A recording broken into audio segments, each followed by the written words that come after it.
Harry Potter. Undoubtedly Harry Potter one of दो series जिन्हें हम सभी लोग क्रिसमस पर देखना पसंद करते हैं। मूवीज के अंदर वो एक कोजी सी स्पेशल फीलिंग हमेशा रहती है, जिसके चलते हमें न्यू ईयर या क्रिसमस आते ही हैरी पॉटर की याद सताने लगती है। And I will specially say that कि इसका ह्यूज क्रेडिट फिलोसोफर स्टोन और चेंबर ऑफ सीक्रेट्स के डायरेक्टर क्रिस कोलंबस को भी जाता है, जिन्होंने universal popular Christmas movies home alone की फ्रेंचाइज भी हमें दी है। सो आई थॉट क्यों ना क्रिसमस और न्यू ईयर के मौके पर एक बार फिर हैरी पॉटर के सारे क्रिसमस मोमेंट्स को कवर किया जाए थ्रू बुक्स, क्योंकि बहुत सारी इंपॉर्टेंट चीजें हैं जो मूवीज मिस कर जाती है। But doing that I realise कि पूरी सीरीज के अंदर क्रिसमस के वक्त चल रहे कुछ ही मोमेंट्स है जो हैरी के लिए खुशियां लेकर आए, वरना हैरी हर समय एक तो किसी न किसी चीज में फंसा हुआ है या तो किसी से निपट रहा है। खैर, बात अगर खुशियों की हो ही रही है तो हमारे सामने आता है हैरी का पहला क्रिसमस इन हॉगवर्ट्स फिलोसोफर स्टोन के दौरान।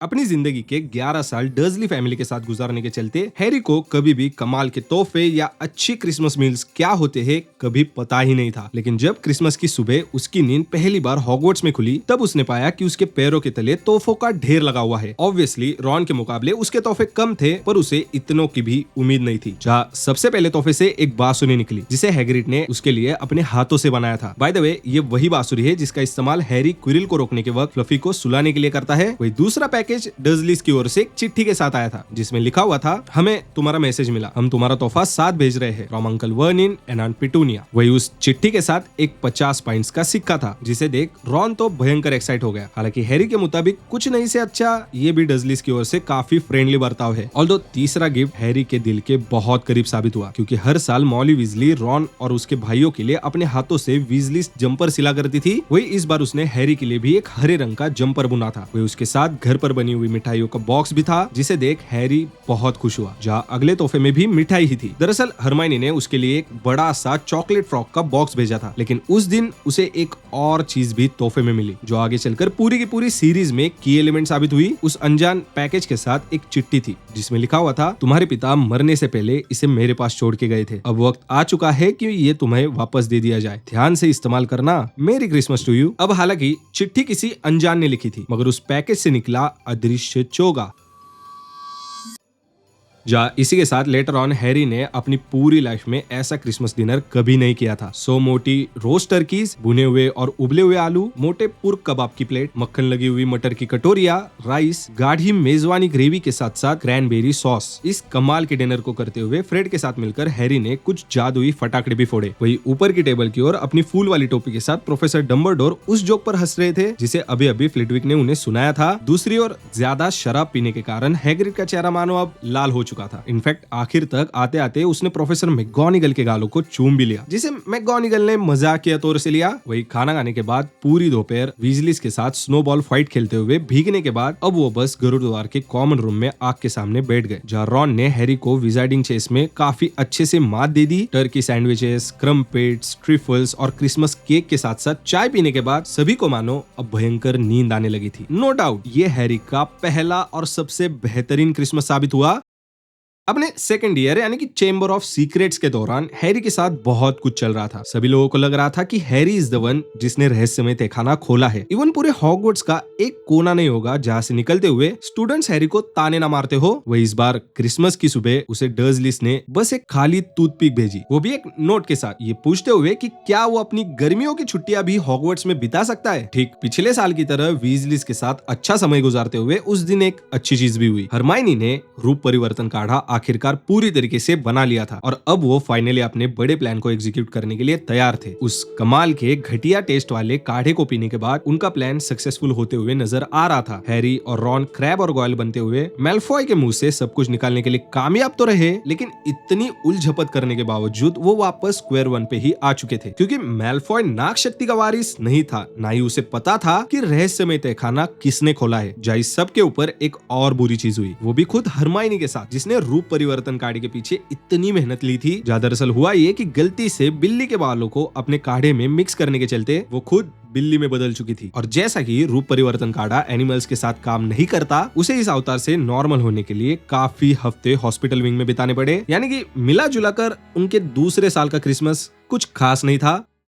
ऑल्दो तीसरे साल की क्रिसमस की शुरुआत पिछले वाले से भी बदतर हुई, क्योंकि हैरी जान चुका था कि कैसे सीरियस ब्लैक ने उसके माता पिता को धोखा दिया, जिसके चलते वो मारे गए। और इसी बात का गुस्सा उसके अंदर इतना उबल रहा था कि वो पूरे क्रिसमस की रात जागता रहा। हालांकि सबके जागने के बाद रॉन और हरमाइनी ने उसे समझाने की कोशिश की, मगर हैरी उस कातिल को माफ करने के लिए बिल्कुल राजी नहीं था, जिसके चलते वो आज अनाथ था। उसके भी ऊपर तीनों के दिन की शुरुआत भी और भी ज्यादा बुरी न्यूज से हुई, जब उन्हें पता चला कि बकबिक को मार दिया जाएगा, क्योंकि उसने अनजाने में ड्रेको को घायल कर दिया था। हालांकि हैग्रिड ने मिनिस्ट्री ऑफ मैजिक के सामने बकबिक को बचाने की लाख कोशिश की, मगर ल्यूसियस मैल्फॉय ने अपने रुतबे और अपने मैनिपुलेटिव नेचर का इस्तेमाल करते हुए बकबिक को सूली पर चढ़ाने की ठान ही ली थी। वही उस पूरे दिन रॉन और हरमाइनी के बीच अपने अपने पालतू जानवरों को लेकर झगड़ा बहुत बढ़ चुका था। जब रॉन स्कैबस को क्रुक्शेंस से बचा रहा था, तब क्रुक्शेंस रॉन की छाती पर चढ़ गया, जिसके गुस्से में रॉन ने उसे एक जोर से लात भी मार दी। और इसे देख हरमाइनी का मानो दिल टूट गया और वो रॉन से भयंकर नाराज हो गई। उस दिन वो दोनों इतना झगड़ रहे थे, या कहे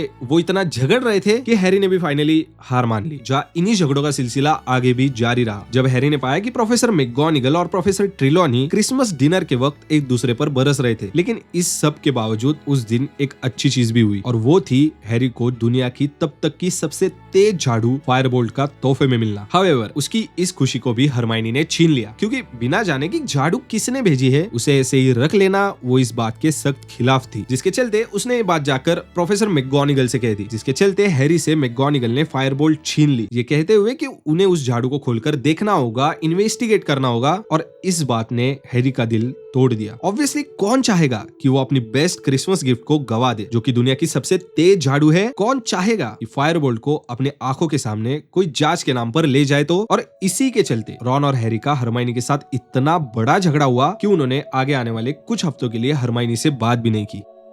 okay, so on paper Goblet of Fire का Christmas suppose to be great, क्योंकि जैसा कि जादू की त्रिकोणीय स्पर्धा चल रही थी, जिसके चलते यूल वॉल को ऑर्गेनाइज किया गया था, जो कि हैरी भी श्रृंखला का हिस्सा था, तो उसने चो चैंग को अपने साथ यूल वॉल पर आने के लिए पूछा, मगर she already gives her word to Cedric. और इस बात ने हैरी की शाम ऑलरेडी खराब कर दी। उसे ना चाहते हुए भी पार्वती पाटिल के साथ डांस फ्लोर पर उतरना पड़ा। वही दूसरी ओर रॉन का मूड भी कुछ खास नहीं था, क्योंकि पहले तो उसे अपने परिवार के पारिवारिक पोशाक को पहनना पड़ा, जिससे किसी बूढ़ी औरत की बदबू आ रही थी। ऊपर से उसे उस रात डांस फ्लोर पर जाना तो हरमाइनी के साथ था, मगर अपनी नादानी के चलते उसने वो भी मौका गवा दिया, जिसके चलते उसे भी पार्वती की ट्विन सिस्टर पद्मा के साथ डांस फ्लोर पर उतरना पड़ा। हालांकि on the other side Hermione की क्रिसमस की शुरुआत शानदार रही। वो अपने ब्लू ड्रेस, हाँ बुक्स के अंदर उसने ब्लू ड्रेस पहनी थी, ना कि पिंक। खैर, वो अपने ब्लू ड्रेस में ट्रुमेंडसली ब्यूटीफुल लग रही थी। विक्टर क्रम ने भी बड़े ही पोलाइटली उसका साथ देते हुए एक अच्छा वक्त गुजारा, मगर इस बात को देख रॉन ने जानबूझकर हरमाइनी को ताने कसना शुरू कर दिए, जैसे वो दुश्मनों के साथ दोस्ती कर रही है, वो हैरी के लिए लॉयल नहीं है। एंड टॉप ऑफ दैट उसने कहा कि विक्टर उसका फायदा उठा सकता है। And these words hurt Hermione so badly कि वो और रॉन कॉमन रूम तक झगड़ते रहे। एंड इवेंचुअली हरमाइनी फूट पड़ी और कहने लगी कि अगली बार यूल वॉल हो तो सबसे पहले मुझसे पूछ लेना, ना कि सबको पूछने के बाद, जो कि सच भी था। आई मीन हैरी और रॉन की सबसे अच्छी दोस्त हरमाइनी है, तो फिर टेक्निकली उन्हें हरमाइनी को ही पहले पूछना था, मगर आई डोंट नो उनके दिमाग में क्या चल रहा था। आई मीन मूवीज के अंदर ऐसा भी कहा गया है कि रॉन कहता है कि तुम भी तो लड़की हो, और हरमाइनी बोलती है कि ओ अच्छा अब पता चला, दैट्स क्रेजी। एनीवे, इस सब के बावजूद उस रात किसी और का भी दिल टूटा। जब हैरी और रॉन ने अनजाने में हैग्रिड और मैडम मैक्सिन की बातों को सुना, तब हैग्रिड इस बात को मैक्सिन के सामने एडमिट कर रहा था कि वो हाफ जायंट है। एंड ही थॉट कि शायद मैक्सिन भी हाफ जायंट होगी, जिसके चलते उसने उससे पूछ लिया कि तुम्हारे परिवार में कौन जायंट है। अब देखो, यहाँ पर यह समझना बहुत जरूरी है कि विजार्डिंग वर्ल्ड में जायंट या हाफ जायंट्स को निचली नजरों से देखा जाता है। जादूगरू ने अपने आप से कम आंकते हैं, जिसके चलते मैडम मैक्सिन भड़क उठी और उसे ऐसा लगा कि किसी ने उसे गाली दी हो। उसने तुरंत ही हैग्रिड के ऊपर अपनी भड़ास निकालते हुए ये कहा कि वो बस बिग बोन है, ना कि कोई जायंट, और इतना कहकर ही वो वहां से निकल गई। हैरी और रॉन हैग्रिड की उस बेबस हालत को बस देखते रहे। कुछ देर शॉक में बैठने के बाद हैग्रिड अपने सर को झुकाते हुए उसी डिप्रेसिंग हालत में ग्राउंड्स की ओर चल दिया। But let me finish. इस सारी जायंट्स की चर्चा को छुपकर रीटा स्कीटर्स ने सुन लिया था, and later on she publish article on it, जिसने हैग्रिड को मेंटली और भी ज्यादा ह्यूमिलेट कर दिया। यानी कि all in all goblet of fire की क्रिसमस की शाम खूबसूरत होने के बावजूद सभी के लिए बहुत ही ज्यादा डिप्रेसिंग रही।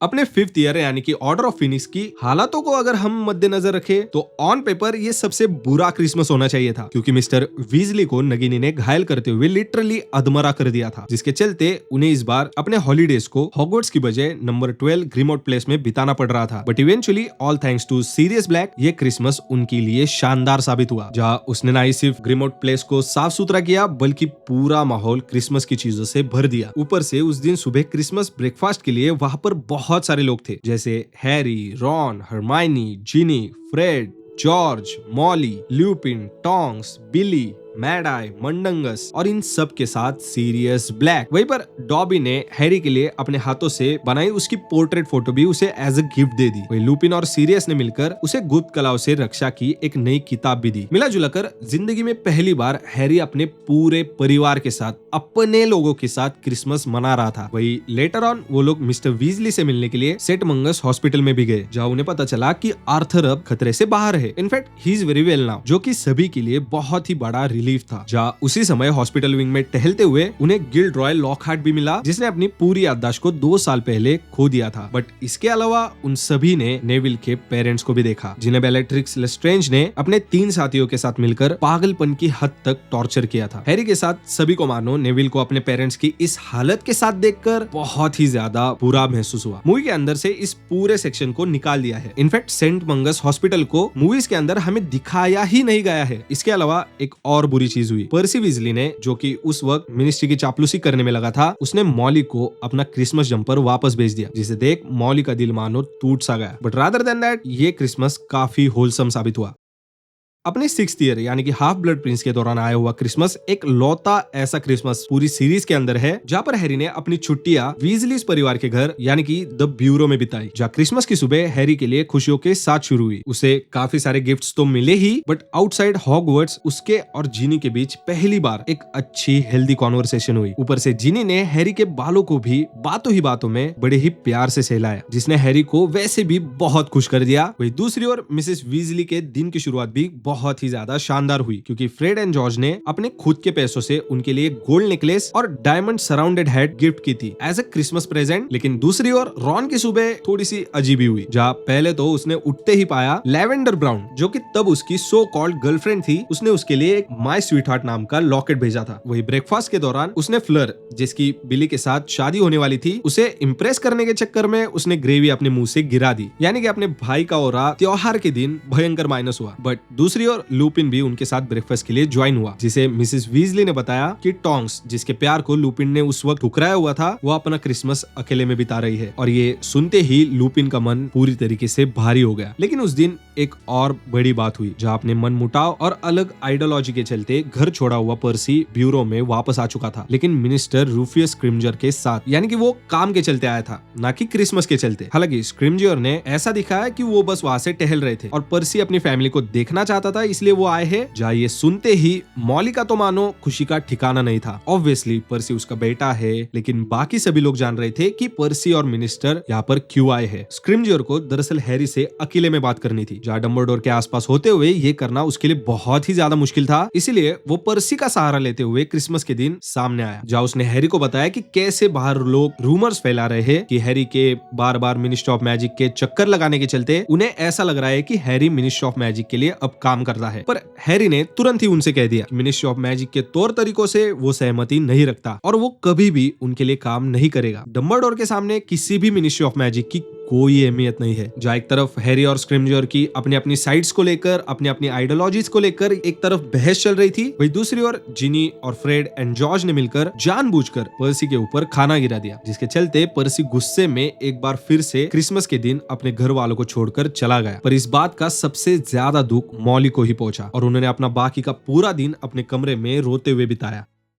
डर्जलीज के साथ बिताए 11 सालों के क्रिसमस को भी अगर गिना जाए, तब भी हैरी का डेथली हैलोस के वक्त आया हुआ क्रिसमस डे सबसे ज्यादा बुरा माना जाएगा, जहाँ उसके दिन की शुरुआत ही सबसे दर्दनाक मंजर से हुई, क्योंकि वो बार बार अपने सपने में उन पलों को जी रहा था जिस रात उसके माता पिता का कत्ल हुआ था। इवन वर्स्ट, वो उन सपनों को उन नजरों से देख रहा था जिसने उसके माता पिता को मारा था। जहाँ इन सारे सपनों को देखने के दौरान उसकी तबीयत बहुत ही ज्यादा खराब हो चुकी थी। हरमाइनी लिटरली दिन रात उसके पास बैठकर उसका ध्यान रख रही थी। इनफैक्ट हैरी ने क्रिसमस की सुबह जागते ही पहला नजारा देखा तो हरमाइनी पूरी तरीके से डिप्रेशन में जाते हुए रो रही थी। हरमाइनी को समझ में नहीं आ रहा था कि आगे चीजें अब कैसे वर्कआउट होगी। एक तरफ हैरी पूरी तरीके से बीमार हो चुका है, उसकी तबीयत दिन ब दिन खराब हो रही थी, और दूसरी ओर रॉन उसे छोड़कर चला गया था। खैर, दूसरी ओर हैरी ने पाया कि उसकी छाती पर अब एक नए घाव का निशान बन चुका है, जो कि दरअसल उस लॉकेट की वजह से हुआ था, क्योंकि वो एक होक्रक्स था। वही एक रात पहले ही नगिनी ने उसके ऊपर जानलेवा हमला करते हुए उसे काट लिया था, जिसके भी दर्द का एहसास उसे अब होने लगा था। जहाँ ये सब कुछ कम था कि उसे उस दिन सबसे बड़ा झटका लगा जब उसने पाया कि गरुड़द्वार गांव से उड़न छू होते हुए उसकी जादुई छड़ी के 2 टुकड़े हो चुके हैं। और इस बात ने हैरी को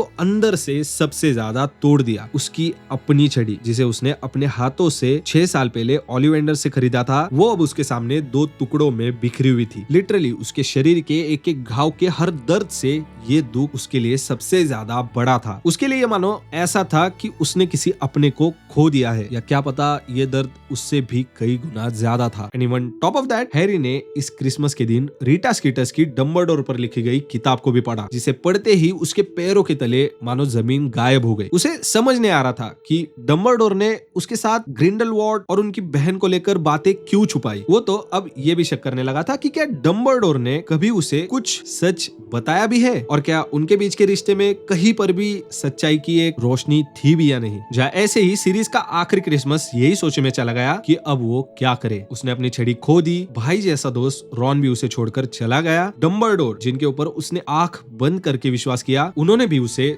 धोखा दिया, बातों को छुपाकर।